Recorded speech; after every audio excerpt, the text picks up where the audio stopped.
하나님 말씀 마태복음 27장 62절부터 66절까지 말씀을 우리 같이 합독하시겠습니다. 그 이튿날은 준비일 다음인 날이라 대제사장들과 바리새인들이 함께 빌라도에게 모여 이르되 주여 저 속이던 자가 살아있을 때에 말하되 내가 사흘 후에 다시 살아나리라 한 것을 우리가 기억하노니 그러므로 명령하여 그 무덤을 사흘까지 굳게 지키게 하소서. 그의 제자들이 와서 시체를 도둑질하여 가고 백성에게 말하되 그가 죽은 자 가운데서 살아났다 하면 후에 속임이 전보다 더 클까 하나이다 하니 빌라도가 이르되 너희에게 경비병이 있으니 가서 힘대로 굳게 지키라 하거늘 그들이 경비병과 함께 가서 돌을 임봉하고 무덤을 굳게 지키니라. 아멘. 우리 옆 사람을 보시면서 축복을 선언하겠습니다. 평안하십시오. 당신은 세계살리 선교사입니다. 만민이 나올 대로를 닦읍시다. 할렐루야. 아멘. 오늘 이 시간 말씀을 어떻게 붙잡고 있는가라는 제목으로 함께 말씀의 은혜를 나누기를 원합니다. 여러분은 말씀을 어떻게 믿고 계십니까? 말씀을 어떻게 붙잡고 계십니까? 혹 하나님의 말씀을 하나의 지식으로만 생각하고 있지는 않습니까? 아니면 말씀을 듣고 돌아갈 때에 은혜 받았다라는 그런 느낌적인 감정에 혹시 그치고 있지는 않습니까? 하나님의 말씀은 지금도 살아 역사하고 있습니다. 히브리서 4장 12절 말씀 우리 같이 고백합시다. 하나님의 말씀은 살아있고 활력이 있어 좌우의 날선 어떤 검보다도 예리하여 홍과 영과 및 관절과 골수를 찔러 쪼개기까지 하며 또 마음의 생각과 뜻을 판단하나니. 할렐루야. 정말 믿으십니까? 하나님의 말씀은 지금도 살아있고 그리고 살아 역사하며 우리의 영혼과 우리의 육신과 우리의 마음과 생각까지 치유하는 능력의 말씀입니다. 그리고 이 하나님의 말씀은 사람들처럼 우리의 인생들처럼 그냥 뱉어내는 헛된 말이 하나도 없습니다. 모든 말씀에는 하나님의 계획이 있고 하나님의 목적이 있어서 그 말씀은 반드시 성취되어집니다. 민수기 23장 19절에 하나님은 사람이 아니시니 거짓말하지 않으시고 인생이 아니시니 후회가 없으시도다. 어찌 그 말씀하신 바를 행하지 않으시며 하신 말씀을 실행하지 않으시랴 말씀하셨습니다. 하나님은 인생이 아니라 그랬어요. 우리의 인생은 어떻습니까? 생각나는 대로 말하고 말한 그것을 또 돌아서서는 후회하고 또 지키지도 못할 말을 자기가 걸 수 있는 것은 다 걸고 그리고 막 주장하지 않습니까? 내 손에 장을 지진다면서. 근데 한 번도 장 지지는 사람을 못 봤어요. 내 생명을 건다고 이야기하면서 그렇게 자기 주장을 하지만 말씀을 지키는 사람은 없습니다. 그래서 하나님은 우리의 인생과 달라요. 우리와 다르다는 겁니다. 하나님의 입에서 나오는 말씀은 하나도 헛된 말이 없고 그 말씀은 하나도 허공을 맴돌다가 사라지지 않고 반드시 성취되어집니다. 이사야 55장 11절에 내 입에서 나가는 말도 이와 같이 헛되이 내게로 돌아오지 아니하고 나의 기뻐하는 뜻을 이루며 내가 보낸 일에 형통하리로다 말씀하셨어요. 하나님의 입에서 나가는 말은 하나도 헛되이 허공을 맴돌다가 하나님께로 돌아가지 않습니다. 그 말씀은 반드시 하나님이 기뻐하시는 뜻을 이루고 하나님이 선포하신 그 말씀을 붙잡은 자에게는 형통케 되어지는 축복을 주시는 것이죠. 이 말씀이 선포되어지고 말씀이 성취되어지는 곳에는 반드시 하나님께서 하늘의 천군 천사를 보호자의 능력으로 천군 천사를 보내어서 보호자의 능력으로 역사하십니다. 시편 103편 20절 21절에 능력이 있어 여호와의 말씀을 행하며 그의 말씀의 소리를 듣는 여호와의 천군 천사들이여 여호와를 송축하라. 여호와의 말씀을 행하며 그 말씀의 소리를 누가 듣냐? 천사들이 먼저 들어요. 그리고 그에게 수종들며 그 뜻을 행하는 모든 천군이여 그 말씀이 선포되어졌을 때에 그 말씀을 하나님이 천군 천사를 보내셔서 그 말씀을 이루신다라는 겁니다. 이런 하나님의 말씀을 받을 때에 우리는 어떠합니까? 여러분들이 정말 이 말씀을 받을 때 오늘 우리 불렀던 찬양처럼 생명을 걸고 말씀을 받으십니까? 하나님의 말씀은 생명이에요. 하나님의 말씀은 살아 역사합니다. 하나님의 말씀은 거짓이 없으시고 헛되이 돌아감이 없고 반드시 성취되어집니다. 약속이에요, 약속. 반드시 이루어지는 약속입니다. 그렇다면 우리가 그 약속을 굳게 붙잡아야 되겠죠. 말씀이 선포된 후에는 그 말씀을 어떻게 붙잡고 계십니까? 그냥 듣고 흘리진 않으십니까? 하나님은 그 말씀대로 행하시는데 우리는요, 그 말씀을 듣고 잊어버린다라는 겁니다. 오늘 본문은요, 참으로 모순적인 장면을 우리에게 보여주고 있습니다. 예수님께서는 공생의 3년 동안 예수님의 죽으심과 부활에 대해서 제자들과 그 따르는 무리들에게 여러 번 말씀하셨어요. 직접적으로 말씀하신 것은 3번 말씀하셨습니다. 마태복음 16장 21절에 베드로가 주는 그리스도시요 살아계신 하나님의 아들이시다 고백했을 때에 그 베드로에게 예수님이 축복하시면서 그 이후에 내가 죽고 사흘 만에 살 것을 말씀하셨죠. 그리고 마태복음 17장 22절 23절에도 또 예수님이 죽으시고 살아날 것을 말씀하셨습니다. 그리고 마태복음 20장 18절에서 19절에도 말씀하셨어요. 그러니까 직접적으로 언급하신 것이 3번이고 상징이나 비유를 통해서 말씀하신 것도 2번이나 됩니다. 3년의 공생애 동안에 그것도 예수님이 초반에 이야기한 것이 아니라 저 후반부에 가서 예수님 죽으시고 부활할 것을 말씀하셨어요. 3번의 직접적인 말씀과 그리고 또 요나의 표적을 통해서 설명을 하시기도 하시고 그리고 또 성전을 무너뜨리고 성전을 사흘 만에 짓겠다라는 그런 비유를 통해서 예수님이 죽으시고 부활할 것을 말씀하셨죠. 그런데 이렇게 예수님의 부활에 대해서 5번이나 직접적으로 들었던 제자들보다도 이 부활에 대한 말씀을 더 진지하게 받아들인 사람들이 있었습니다. 그게 바로 오늘 본문에 나오는 대제사장들과 바리새인들이었어요. 예수님의 부활이 이들에게는요, 신경이 계속 쓰였던 거예요. 예수님을 죽이고 나니까 오늘 본문에도 나오지요. 이들이 빌라도를 찾아갑니다. 빌라도를 찾아가서 63절에 보니까 주여 저 속이던 자가 살아있을 때에 말하되 내가 사흘 후에 다시 살아나리라 한 것을 우리가 기억한다 그랬어요. 제자들은요, 믿지도 않고 기억도 안 했습니다. 그런데 이 바리새인들과 대제사장들은 그것을 기억하고 믿지는 않았지만 혹시라도 이러한 일을 일어날까봐 또 이 일을 이루기 위해서 제자들은 생각지도 않는데 대제사장과 바리새인들은 먼저 앞서서 이들이 기억해가지고 이 부활을 인위적으로 만들어내지 않을까. 그래서 예수님의 시체를 훔쳐가지 않을까. 그래서 빌라도에게 부탁을 하죠. 경비병을 세워서 이 무덤을 지키게 해달라고 건의를 하게 되어집니다. 종교 지도자들은 이렇게 부활을 기억하고 있는데 제자들은 어떻습니까? 제자들은요, 이 부활의 말씀을 믿지도 않고 기억지도 않고 있다라는 겁니다. 제일 마지막에 말씀하신 것이 마태복음 20장에 나오는데요. 이 마태복음 20장에 예수님께서 제자들에게 죽으실 것과 부활에 대해서 말씀하십니다. 근데 그때가 언제였냐? 마태복음 20장 17절에 보면은 예수께서 예루살렘으로 올라가려 하실 때에 12제자를 따로 데리시고 길에서 이르시되, 그 부활의 말씀을 언제 말씀하셨냐니까 예루살렘으로 올라가려 하실 때, 그때가 언제냐? 십자가를 지시기 위해서 예루살렘에 들어가시려 하던 그때예요. 그러면 짧게는 일주일 전, 조금 더 길게 보더라도 한 10일 전입니다. 바로 직전에 이야기하신 거예요. 예수님이 부활하실 것을 그렇게 말씀을 하셨습니다.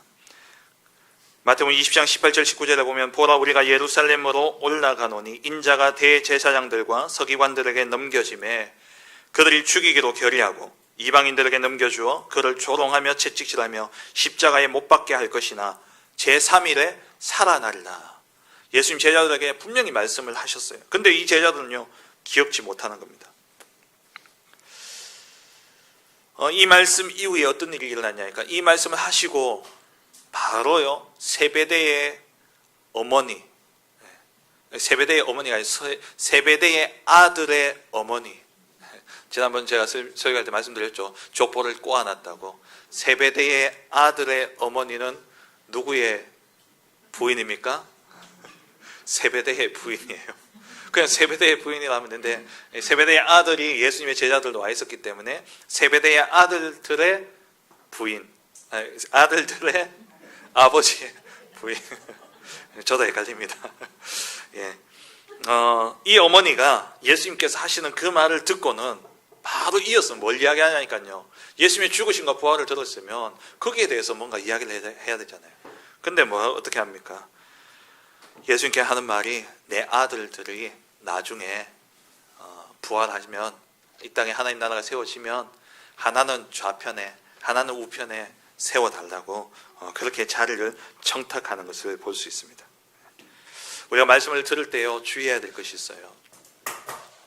가장 먼저는요, 우리보다 말씀의 능력을 더 잘 알고 우리보다 말씀의 능력을 더 믿는 존재가 있습니다. 참 아이러니하죠. 우리는 언약의 백성인데, 언약의 백성인 우리가 더 잘 알고 더 믿어야 되는데, 우리보다 더 그 말씀의 능력을 알고 믿는 존재가 있다니까요. 그게 누굽니까? 사단이에요. 그게 사단입니다. 이 사단이 우리보다 더 말씀을 믿는다니까요.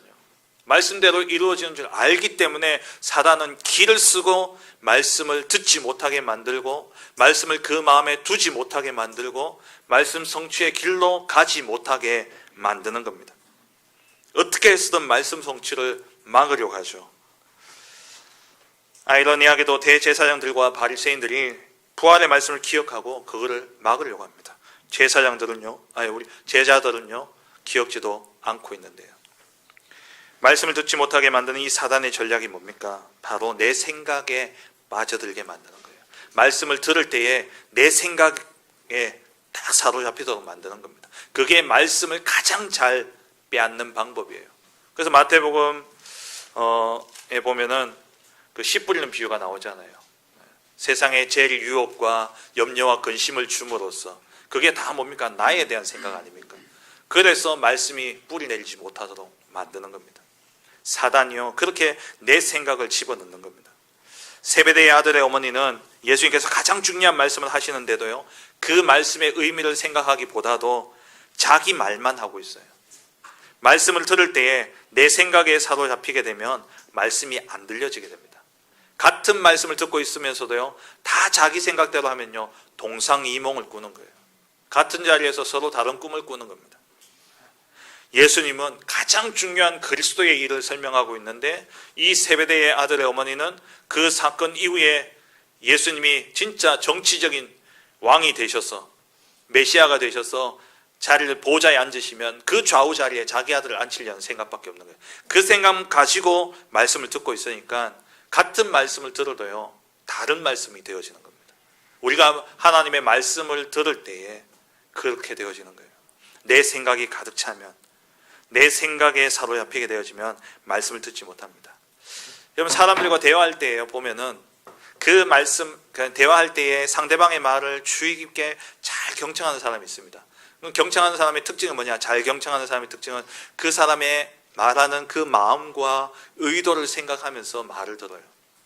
근데 말을 들으면서도요, 다음에 자기 할 말을 생각하고 있는 사람이 있습니다. 그 사람은요, 상대방의 말을 하나도 듣지 못해요. 저 말을 하는데, 그럼 내가 이제 저 말 다음에 내가 이 말 해야지. 그러면요, 그 말이, 상대방의 말이 하나도 내게 그냥 여기에 들어가다가 여기에 나가지. 여기 속에, 마음속에는 뭐가 있습니까? 자기 할 말만 있는 거예요. 그게 오늘 세베대의 아들의 어머니였습니다. 세베대의 부인뿐만 아니라 이 부인의 말을 듣던 제자들은요, 또 어떻게 하냐? 이 부인의 말을 듣고 분함을 느낍니다. 마태복음 20장 24절에 이 세베대 아들의 어머니가 자리 달라고 했는 이 말을 듣고 10 제자가 듣고, 2 제자는 그 아들들이니까 빼고 나머지 10 제자가 듣고요, 그 2 형제에 대해서 어떻게 했다고요? 분이 여기거늘. 이 분함이 꽉 찼어요. 말씀이 그 속에 있었을까요? 분함이 느껴지는 순간 말씀은 온데간데 없이 사라지는 겁니다. 우리가 오늘 말씀 듣고 나갈 때 은혜 받고 나가는데 누가 한마디 딱 해.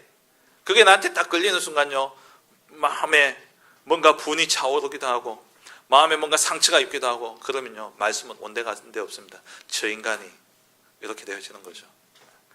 말씀을 우리가 듣고 나아갈 때에 항상 주의해야 될 것이 뭐냐? 나를 내려놔야 돼요.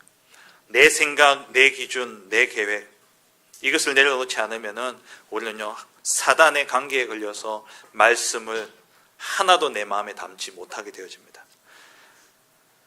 우리가 말씀 듣고 나가다가 누가 하는 말에 또 누구의 행동에 내 마음과 생각이 빼앗겨버리면 그 말씀이 연기와 같이요, 싹 사라져버려요.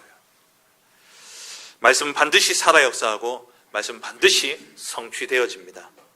하나님의 말씀은 성취되어질 것을 전제로 해서 우리에게 주어진 거예요. 그렇다면 하나님의 입장에서는 시공간을 초월하시는 하나님의 입장에서 하나님이 말씀하실 때는 그 말씀은 이미 성취되어진 겁니다. 우리는 시간의 제약 아래 있기 때문에 말씀이 주어졌을 때에 말씀이 성취되어질 것이지만 하나님은 선포와 함께 그 말씀을 성취하신 거예요. 그렇다면 우리는요, 그 말씀을 우리의 마음에 받을 때에 그 성취의 자리에 우리는 서게 되어지는 것이죠. 그렇다면 이 말씀을 우리는 어떻게 받고 우리가 어떻게 붙잡아야 되는가? 첫 번째입니다. 언약의 말씀을 우리는 늘 확인해야 합니다. 말씀을 들을 때에 가장 먼저는 강한 자를 결박해야 됩니다. 성삼위 하나님께서 내 마음과 생각을 주장하사 말씀을 듣지 못하게 나로 피곤하게 만들고 나로 내 생각에 사로잡히게 만드는 모든 흑암, 모든 사단의 권세는 예수 그리스도의 이름으로 결박받고 떠나갈지어다. 여러분 기도하시고 말씀을 들으셔야 돼요. 여러분 졸리십니까? 피곤해서 졸리는 게 아니라니까요. 제가 늘 말씀드리잖아요. 전날 밤을 샜더라도요, 자기 좋아하는 일 할 때는요, 쌩쌩합니다. 절대 피곤해서 조는 게 아닙니다. 착각하지 마세요. 말씀을 듣지 못하게 만드는 흑암의 존재가 있다라는 거예요. 우리를 졸리게 하고 우리의 마음과 생각을 혼미하게 만드는 흑암의 권세가 반드시 있습니다. 그래서 말씀 받기 전에 저는요, 늘 그렇게 기도해요. 하나님, 내 마음을, 이 내 마음의 종이장을 백지와 같이 만드셔서 하나님이 선포되어지는 그 말씀이 하나도 흐려지지 않고 왜곡되지 않고 그대로 내 백지장에 새겨질 수 있도록 말씀을요, 진짜 여러분 언약으로 받으셔야 돼요. 말씀을 듣지 못하게 하는 강한 자를 먼저 결박하시기 바랍니다. 그리고 주일 예배 나올 때에 그냥 오늘 목사님 말씀 뭐라고 하실까? 뭐 그냥 이렇게 나오는 것이 아니라 여러분 질문을 만들어 가지고 한번 예배에 나오시기 바랍니다. 내 삶의 문제를 두고 질문하면서 오세요. 지난주에 이런저런 문제 사건들이 있는데 하나님, 여기에 대한 하나님이 주시는 답은 무엇입니까? 하나님의 인도는 무엇입니까? 대부분의 사람들이요, 자기 마음대로 결정하고 자기 마음대로 판단합니다. 지난주에도 어떤 한 분을 만났는데 그분에게 이제 어떤 다른 분들이 이런저런 제안을 했어요. 이렇게 하면 어떻겠냐 하니까요, 이 사람이 이런저라에 다 거절을 하더라고요.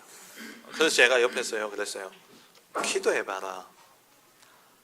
선택을 하든 그것을 내가 하더라도 하나님의 말씀 속에서 언약 붙잡고 하는 것이고, 내가 안 하더라도 말씀 따라서 안 해야 되는 것이지, 그걸 어떻게 그렇게 쉽게 그냥 마음 생각 따라 그렇게 할 수 있냐. 기도하고 조금만 기도하고 이번 주 강단의 말씀을 통해서 하나님 어떻게 말씀하시는지 답을 가지고 결정해야 되지 않겠냐. 우리는 너무 쉽게 판단하고 너무 쉽게 결정합니다. 사소한 것도요, 말씀 앞에서 해야 돼요. 하나님이 절대적인 주권 속에 나의 인생을 영원전부터 영원까지 인도하시는 것이 맞다면, 내 인생을 향한 완벽한 하나님의 플랜을 가지고 계획을 가지고 나를 인도하시는 것이 맞다면 우리는 그 계획이 무엇인가를 매일 매순간 질문할 수 있어야 됩니다. 거기에 대한 답을 하나님 말씀을 통해서 우리에게 주신다라는 거예요. 그래서 주일날 예배 나올 때에 조금만 질문하면서 오세요. 지난주에 있었던 문제, 사건, 일들, 또 다음 주에 있을 일들을 두고 하나님 말씀을 통해서 나에게 답을 달라고, 정말 이것을 속에 하나님이 원하시는 계획은 무엇입니까? 라고 질문하면서 나오시기 바랍니다.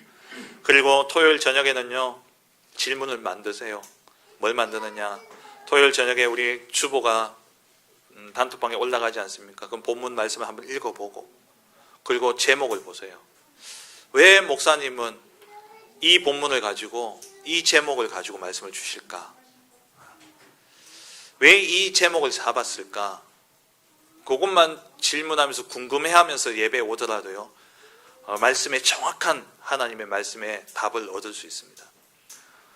제목을 그냥 정하는 게 아니잖아요. 그 말씀을 어떻게 우리 성도들이 한 주간 붙잡고 인도받을 수 있을까를 기도하고 고민하면서 그렇게 그 제목 하나에 모든 말씀의 답을 다 담아드리는 겁니다. 아마 오늘 그 본문을 읽고 오늘 제목을 보고 오신 분은요, 도저히 맥락을 못 잡으실 수도 있으셨을 거예요. 도대체 이 본문에서 말씀을 어떻게 잡고 있냐? 왜 이런 질문이 나왔을까? 대제사장들과 바리새인들은 말씀을 기억하고 있는데 예수님의 제자들은 말씀을 기억하지 않고 있다는 거예요. 그럼 우리 자신은, 나는 그러면 말씀을 어떻게 받고 있냐? 그럼 나는 말씀을 어떻게 붙잡고 있냐? 이번 주에 계속 질문하셔야 돼요. 그러면서 진짜 말씀 앞에서는 우리의 자세를요, 바꿔야 되는 겁니다. 그리고 또 한 가지는 말씀을 들으면서 이 말씀이 과연 내 주위에 누구에게 필요한 말씀일까? 지난 한 주간 보니까 우리 집사님 한 분은요, 자기 교회 신앙생활 하지 않는 자기 여동생에게 계속해서 강단 말씀을요, 카톡으로 이렇게 전달하는 그런 응답을 누리고 계시더라고요. 그러니까 말씀 들으면서 이 말씀은 이 사람에게 꼭 필요한데, 그럼 기도를 담고 말씀을 전달하는 겁니다. 그래서 말씀 들을 때 누가 이 말씀을 들으면 좋을까? 누구에게 이 말씀이 필요할까를 고민하세요. 그게 무엇과 연결되어 있냐? 전도의 문으로 연결되어지는 겁니다. 그리고 내 가정과 내 현장을 향한 상태를 보면서 말씀을 들으시기 바랍니다. 하나님의 말씀은요, 정확합니다. 하나님의 말씀은 살아있습니다. 하나님은 내 모든 형편과 상황을 다 아시고 오늘 주의 종을 통해서 하나님 말씀하고 계십니다. 정말 믿는다면 하나님 내 현실과 내 가정, 내 현장을 향한 그 상태에 대한 정확한 답을 하나님이 주실 것입니다. 그리고 그 말씀을요, 정리하세요. 한 문장 혹은 한 단어로 말씀을 딱 요약해서 정리하시기 바랍니다. 그래서 한 주간 그거 생각하며 한 주간 살아가는 거예요. 말씀을 마음에 정리하시기 바랍니다. 지난주 우리 권사님 댁에 신방을 갔는데 집이 얼마나 깨끗하고 잘 정리가 되어 있는지, 우리 집은 왜 정리가 안 되냐 이유를 알았어요. 그게 뭐냐? 안 버려요. 안 버리는데 공간이 어디 있습니까? 공간이 있어야 제자리를 놓죠. 물건을 놀려도 제자리를 찾을 공간이 없는데 어떻게 제자리에 놓겠습니까? 여러분 마음속이 그래요. 말씀을 제자리에 놔야 되는데 말씀 놓을 공간이 하나도 없어요. 여러분 마음속에 다 내 생각으로, 내 계획으로, 내 주장으로, 내 기준으로 꽉 차 있으니까 하나님의 말씀을 그 어디에도 놓을 자리가 없는 겁니다. 정리하세요. 버리세요. 내 생각과 내 기준을, 나를 넘어서야 됩니다. 그리고 말씀을 담고 여러분 마음 중심에 말씀을 딱 놓으시기 바랍니다. 그러면서 한 주간 동안요, 말씀을 늘 확인하시기 바랍니다. 습관을 들이세요. 이번 주 강단 말씀이 뭐였지? 이번 주 하나님 주신 말씀이 뭐였지? 이 질문하는 습관을 가지세요. 하나님이 이번 주 주신 말씀이 뭐였지? 그 작은 질문 하나예요, 여러분 진짜 말씀이 확인되어집니다. 저는 자다가도 일어나면 새벽기도 때, 자다가 깰 때 제일 기분 좋을 때가 언제인지 아십니까? 제가 눈을 딱 떴는데, 많이 잤다고 생각하고 눈을 떴는데 새벽 2시, 정말 기분 좋습니다. 아직 2시간 반을 더 잘 수 있구나. 그때 눈 딱 뜨면요, 그 뜸과 동시에 그 생각과 함께 무슨 생각하냐? 이번 주 강단 말씀 뭐였지? 이번 주 말씀이 뭐였더라? 그 생각하고 기도하고 또 자요. 문제 생기면, 누구를 만나면 이 사람에게 전달해 줄 이번 주 말씀 뭐였지? 강단 말씀 뭐였지? 그러니까 완전히 말씀 속에 들어가는 겁니다. 여러분 이렇게 말씀을 늘 확인하는 삶이 되어지시기 바랍니다. 말씀을 확인하지 않으면요, 문제와 사건과 일들 앞에서요 맨날 원망하고 불평하고 핑계대고 때로는 좌절하고 낙심하고 절망하게 되어집니다. 홍해 앞에 선 이스라엘 백성들이 어땠습니까? 하나님의 말씀을 확인하지 않고 이들이 생각대로, 기분대로 그렇게 그 상황을 바라보니까 출애굽기 14장 11절 12절을 보니까 이들이 하는 불평을 한번 보세요. 그들이 또 모세에게 이르되 애굽에 매장지가 없어서 당신이 우리를 이끌어내어 이 광야에서 죽게 하느냐? 어찌하여 당신이 우리를 애굽에서 이끌어내어 우리에게 이같이 하느냐? 아니, 하나님이 광야에 죽이려고 이들을 불러내셨습니까? 말씀만 확인하면 하나님이 우리를 7족속이 사는 저 땅으로 하나님 반드시 인도하신다고 하셨는데 그 과정 속에 하나님 이 홍해를 허락하셨구나. 그렇다면 이 속에 하나님이 하실 일이 있을 텐데 이렇게 돌아가야 되죠. 근데 말씀을 확인하지 않으니까 자기 경험, 자기 생각, 자기 기분대로 이야기하는 겁니다. 12절 보세요. 우리가 애굽에서 당신에게 이른 말이 이것이 아니냐? 이르기를 우리를 내버려 두라. 우리가 애굽 사람을 섬길 것이라 하지 아니하더냐? 애굽 사람을 섬기는 것이 광야에서 죽는 것보다 낫겠노라.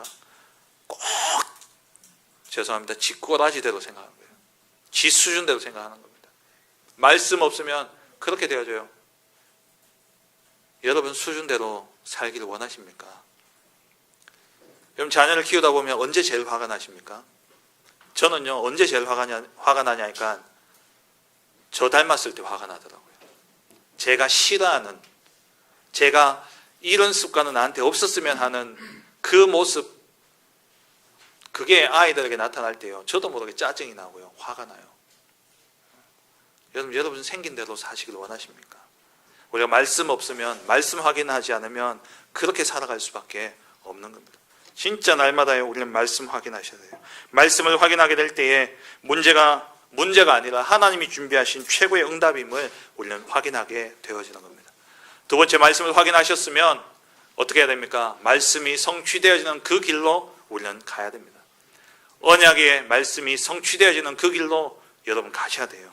우리의 모든 삶의 방향은 말씀 성취의 길로 가야 되는 겁니다. 말씀을 듣고도 말씀 성취와 반대 방향으로 가는 사람들이 너무나 많습니다. 하나님의 말씀이 반드시 살아 역사하며 성취되어지는 것이 분명하다면 우리는 그 말씀이 성취되어지는 그 길로 우리는 가야 되는 것이죠.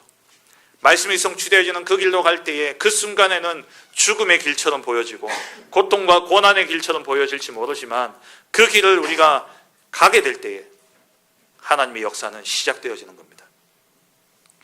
홍해가 갈라졌어요. 모세가 너희는 가만히 있어서 오늘날 너희를 위하여 행하실 여호와의 구원을 보라. 그러면서 지팡이를 앞으로 내밀었을 때에 홍해가 갈라졌어요. 요단강을 건널 때에 언약궤를 맨 제사장들이 언약궤를 메고 믿음으로 발을 요단강에 담궜을 때에 물이 발목에 잠겼을 때에 요단이 갈라졌습니다. 언약의 성취의 길로 우리는 가야 되는 것이죠. 아무도 도와줄 자가 없고 아무것도 없는 광야의 길을 이들이 갑니다.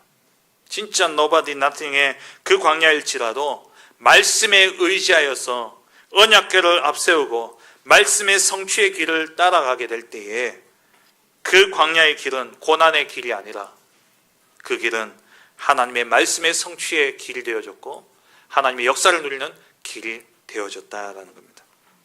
신명기 5장 32절 33절 말씀에 그런즉 너희 하나님 여호와께서 너희에게 명령하신 대로 너희는 삼가 행하여 좌로나 우로나 치우치지 말고 너희 하나님 여호와께서 너희에게 명하신 모든 도를 행하라. 그리하면 너희가 살 것이요 복이 너희에게 있을 것이며 너희가 차지한 땅에서 너희의 날이 길리라.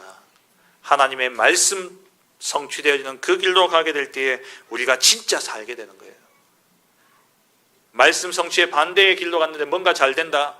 그거는요 반드시 죽음의 길입니다. 내가 말씀 성취의 길을 가는데 그 길이 고난의 길이고 또 괴로움의 길이고 힘든 길이다. 근데 그게 우리가 그 길을 진짜 내딛고 간다면 그 길은 더 이상 고난의 길이 아니라 영광의 길이 되어지는 겁니다. 박윤선 목사님이 그렇게 말씀하셨다 그러잖아요. 이 나라에 재앙이 임하는 것은 말씀대로 망하는 교회가 없기 때문에 그렇다고. 교회가 말씀이 망하게 하실 때는 말씀대로 망해야 되는데 그걸 망하지 않겠다고 온갖 인본주의를 쓰고 세속주의를 가져다가 교회 살려보겠다고 그러면 교회가 많기 때문에 이 나라가 이렇게 재앙을 맞는 것이다. 그렇게 이야기했다 그래요. 좀 극한 비유지만 우리가요 진짜 말씀 때문에 말씀 앞에 생명을 거는 자가 없기 때문에요 이 시대는 이렇게 저주와 재앙이 임해 있는 겁니다. 말씀대로 우리가 말씀의 성취의 길로 가야 되는 거예요. 요한계시록 1장 3절에 마지막 때에 어떤 자가 복이 있다 그랬습니까? 이 예언의 말씀을 읽는 자와 듣는 자와 그 가운데 기록한 것을 지키는 자는 복이 있나니 때가 가까웁니다. 그 말씀의 성취의 길을 가는 자, 그 말씀이 이루어질 것을 믿고 그 말씀을 지키는 자가 복이 있다 말씀하셨습니다. 내 생각과 다르더라도 내 기대와 내 기준과 내 계획과 다르더라도 우리는요 말씀이 성취되어지는 그 길로 우리는 가야 되는 겁니다. 비록 그 길이 죽음의 길일지라도 그 길을 가게 될 때에 하나님은요 죽음까지도 우리 앞에 복종케 하실 것입니다. 그게 다니엘서 3장 불못불 속에 들어갔던 세 친구의 모습이었고 다니엘서 6장에 사자굴에 들어갔던 다니엘의 모습 아닙니까? 정말 하나님의 말씀을 날마다 확인하시고 우리의 삶이 그 말씀이 이루어지는 그 길로 생명까지 걸고라도 그 길을 가는 우리 모든 사랑하는 주의 백성들 되기를 주의 이름으로 축원합니다. 세 번째로 그 언약의 성취를 보았다면 우리는 언약 성취의 증인으로 그 성취에 되어진 증거를 전달하는 그러한 증인의 삶을 살아야 됩니다. 언약 성취의 증인으로 전달하는 삶을 살아야 되는 것이죠. 하나님께서 언약을 주시고 그 언약, 그 말씀을 성취하시는 것은 가장 먼저는 우리에게 복을 주시기 위함입니다. 하지만 거기에 머무르지 않고 하나님은 그 언약 성취를 통해서 하나님의 영광을 나타내시고 오직 여호와 하나님만이 이 땅의 참 하나님이 되심을 온 세상에 전파하기 위해서 드러내기 위해서 하나님은 말씀을 성취하시는 것입니다. 출애굽기 14장 4절에 보면 하나님께서 바로의 마음을 완악케 하셨어요. 그렇게 하면서도 하나님은 이 가나안의 출애굽의 역사를 이루셨는데 그 말씀을 성취하셨는데 그 이유가 무엇이냐? 14장 4절에 내가 바로의 마음을 완악하게 한즉 바로가 그들의 뒤를 따르리니 내가 그와 그의 온 군대로 말미암아 영광을 얻어 애굽 사람들이 나를 여호와인 줄 알게 하리라 하시매 우리가 그대로 행하니라. 그 하나님이 먼저 말씀을 하셨어요. 14장 4절은 하나님이 하신 말씀입니다. 그 말씀대로 어떻게 해요? 무리가 그대로 행했다 그랬어요. 그대로 행하니까 어떤 일이 일어났습니까?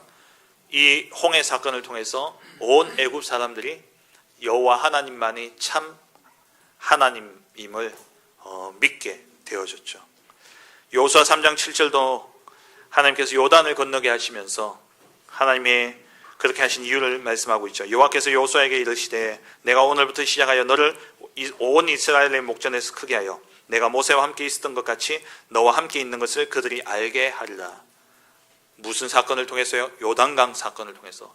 그러니까 하나님이 홍해를 가르게 하셨고 그리고 왜 굳이 요단을 건너게 하셨냐라는 거예요. 지난 새벽 기도에도 말씀드렸지만 이 요단강은요 1년에 365일 가운데 물이 넘칠 때가 며칠 안 됩니다. 거의 물이 없는 그런 하천이에요. 그런데 38년을 더 기다리게 하셨잖아요. 시내산까지 2년 그 시내산에서 출발해서 가데스바니아에서 반역함으로써 하나님 말씀을 불신앙함으로써 38년을 더 방황했는데 38년을 기다렸는데 뭐 한두 달 더 기다려가지고 물 없을 때 건너가면 얼마나 좋습니까? 근데 하나님이 굳이 이끌고 온 그 시간이 언제였냐? 요단이 곡식 거둘 때는 물이 차고 넘치더라. 하필 그 시간에 그 자리에 세우신 거예요. 왜 그렇게 하셨느냐? 오늘 여호수아 3장 7절에 모세와 함께 했던 그 하나님이 너와 함께 하심을 온 이스라엘이 알도록 하게 하기 위해서. 여호수아의 지도력에 대해서 이스라엘 백성들이 의심을 품을 수 있죠. 모세가 갑자기 죽었습니다. 그리고 갑자기 여호수아가 지도자가 되었어요. 이 여호수아를 믿고 따르기에는 이스라엘 백성들에게 약간의 불신앙이 생길 수 있잖아요. 그래서 하나님이 어떻게 하시냐? 요단강 사건을 통해서 모세가 홍해를 갈렸던 것처럼 여호수아가 요단도 가르면서 그 그 하나님이 여호수아와 함께 하시기 때문에 여호수아를 믿고 따라가라. 그러면 가나안 땅을 하나님 반드시 약속된 그 땅을 주실 것이라는 것을 보여주기 위해서 말씀대로 행하게 하신 거예요. 요단을 건너라. 그래서 그 말씀대로 요단을 따라 건너니까 요단이 갈라졌죠. 가장 먼저 이스라엘 백성들에게 하나님이 증거를 주신 것이고, 그와 함께 여호수아와 하나님이 함께 하시면 온 백성이 알도록 하게 하셨고, 또 누가 들었습니까? 이 사실을 가나안의 온 거민들이 들었다는 거예요. 그래서 두려워 떨면서 지도자들은 떠났고 마음과 이 간담이 완전히 다 녹게 되어진 거 아닙니까? 이사야 45장에 보면요, 이사야가 고레스 왕에 의해서 포로된 이스라엘 백성들이 귀환하게 될 것을 하나님께서 이사야에게 말씀하신 내용이 나옵니다. 이 사건은 이사야로부터 150여 년이 지난 뒤에 일어날 사건이에요. 근데 하나님 정확하게 왕의 이름까지 거명하시면서 고레스 왕, 그 왕이 서게 되면 이스라엘이 포로된 그곳에서 돌아오게 될 것을 말씀하십니다. 이사야 45장 5절 6절에 보면 나는 여호와라, 나 외에 다른 이가 없나니 나밖에 신이 없느니라. 너는 나를 알지 못하였을지라도 나는 네 띠를 동일 것이요. 고레스에게 하는 말입니다. 해 뜨는 곳에서든지 지는 곳에서든지 나밖에 다른 이가 없는 줄을 알게 하리라. 나는 여호와라, 다른 이가 없느니라. 하나님이 먼저 말씀을 주시고 그 말씀대로 행하시는데, 지금 150년 전에 하나님이 이사야에게 하신 말씀이지만 이 말을 똑같이 누구에게 성취되어집니까? 고레스에게 성취되어져요. 그 고레스가 알게 된다는 거예요. 뭘 알게 되냐? 하나님 한 분밖에 없다라는 것, 다른 신이 없다라는 것을 알게 되어집니다. 언약 성취를 보게 되어지죠. 그 언약의 성취를 그러면 누가 또 봅니까? 이스라엘 백성들이 보는 거예요. 그리고 또 누가 봅니까? 전 세계 모든 사람들이 보게 되어지는 겁니다. 언약이 성취되어진 그 사실을 우리는요 전달해야 됩니다. 만나는 사람마다 강단 말씀으로 포럼하시기 바랍니다. 말씀을 통해서, 이 포럼을 통해서 하나님의 사람들은요, 이 포럼을 하게 될 때 하나님의 사람들은 그 마음에 말씀의 성취에 대한 믿음과 확신을 갖게 되어질 것이고, 그리고 대적 사단은 이 말씀이 포럼되어지는 그 순간에 벌벌 떨게 되어질 겁니다. 그리고 이 말씀의 성취가 포럼되어지고 전달되어지는 그 현장에 하나님 반드시 생명의 역사를 일으키실 것입니다. 하나님이 모든 문제와 사건 속에서 말씀으로 답을 주시고 그 말씀을 성취하시고, 그리고 그 말씀의 성취를 통해서 우리로 땅끝까지 증인되게 하실 것입니다. 말씀 맺겠습니다. 하나님은 우리에게 생명을 주기를 원하십니다. 그 하나님은 우리에게 복음을 회복시키기를 원하시고, 그리고 그 복음을 전파하기를 원하십니다. 그래서 하나님은 우리에게 말씀을 주신 것입니다. 말씀은 곧 그리스도고, 이 그리스도의 말씀은 반드시 살아 역사하고 성취되게 되어 있는 것이죠. 그래서 우리는요, 이 들은 것을 유념해야 되는 것이죠. 히브리서 2장 1절에 지난 우리 오후 예배 때 받았던 말씀처럼, 그러므로 우리는 들은 것에 더욱 유념함으로 우리가 흘러 떠내려가지 않도록 함이 마땅하니라. 우리가 들은 것, 우리가 날마다, 우리가 매주 듣는 이 하나님의 말씀을 유념해야 돼요. 유념이라는 말은 머물러 있다라는 거예요. 내 생각 속에 머물러 있는 겁니다. 내 생각 속에 하나님의 말씀이 머물러 있어야 돼요. 우리가 흘러 떠내려가지 않도록 함이 마땅하다. 이것은 어떤 그림을 연상하고 썼냐니까, 항구에 배가 정박되어져 있는데 이 배가 닻을 내리지 않으니까 배가요 물살을 따라서 점점 떠내려가는 겁니다. 근데 배 안에 있는 사람은요 그 순간에 잘 못 느껴요. 배가 떠내려가는지. 어느 순간 눈 떠서 보면요 배가 항구에서 엄청 멀어져 있는 겁니다. 무관심 속에 있을 때에, 여러분이 말씀에 무관심하게 될 때 어떻게 되냐? 또 흘러 떠내려가게 되어지는 겁니다. 그래서 말씀을 유념하시기 바랍니다. 여러분 생각 속에 집어넣고 그 생각 속에 말씀이 머물러 있어야 돼요. 그걸 보고 묵상이라고 이야기합니다. 그것을 보고 집중이라고 이야기해요. 말씀을 묵상하고 집중하시기 바랍니다. 말씀을 유념하고 그 말씀을 붙잡고 기도하고 말씀의 성취의 길로 가시기 바랍니다. 그러면 그 말씀이 반드시 성취되어지는 그 사실을 여러분 보고 증인으로 서게 될 거예요. 그러면 증인으로서 그 말씀의 성취를 전달하는 삶을 살아야 되는 것이죠. 그래서 말씀을 붙잡고요, 삶 집중 속에 들어가시기 바랍니다. 강단의 말씀을 확인하고 그 말씀 붙잡고 기도하며 낮에 그 말씀의 성취의 길로 낮을 살아가는 거예요. 그리고 저녁에는 그 말씀이 하루 동안 성취되어진 것을 가지고 기념비를 남기는 거예요. 이정표를 남기는 겁니다. 그것을 남겨서 전달하는 것이죠. 말씀을 붙잡고 기도하면서 이 축복을 누리게 될 때에 모든 사람과 사건과 일들은요, 축복이 되어질 것이고, 하나님이 그 모든 것들은 하나님이 준비하신 생명 살리는 문임을 발견하게 되어질 것입니다. 하나님이 모든 문을 여실 것입니다. 그래서 진짜 우리의 인생이 하나님이 하시는 전도운동 속에 이 말씀을 확인하고 말씀의 성취의 길로 가서 그 말씀의 성취를 본 증인으로 서게 될 때에 우리의 인생은 하나님이 하시는 이 전도운동 속에 있는 캠프 인생이 되어줄 줄 믿습니다. 그 응답 누리는 우리 모든 성도님들 되어주시길 주의 이름으로 축원합니다. 하나님의 말씀은 살아있고 활력이 있어 반드시 성취되어지는 말씀임을 믿습니다. 우리 안에 이 말씀을 담지 못하게 만들고 이 말씀 따라가지 못하게 만드는 내 안에 내 생각으로 가득 차게 만들고 내 주장과 내 계획과 내 기준 따라가게 만드는 모든 사단은 마귀 권세는 예수 그리스도의 이름으로 완전히 결박받고 떠나가게 하시고, 정말 말씀의 성취를 믿고 날마다 말씀을 확인하며 그 말씀의 성취의 길로 가는 우리 성도들 되게 하여 주옵소서. 그 말씀의 성취를 직접 본 증인들로서 어디를 가든지 말씀 포럼이 이루어지고 말씀 성취를 전달하게 될 때에 하나님의 영광이 나타나고 하나님 오직 여호와 하나님만이 이 땅의 참 하나님 되심의 땅끝까지 증거되어지는 참된 캠프의 인생 사는 우리 모든 성도들 되게 하여 주옵소서. 감사드리며 예수 그리스도의 이름으로 기도합니다. 아멘.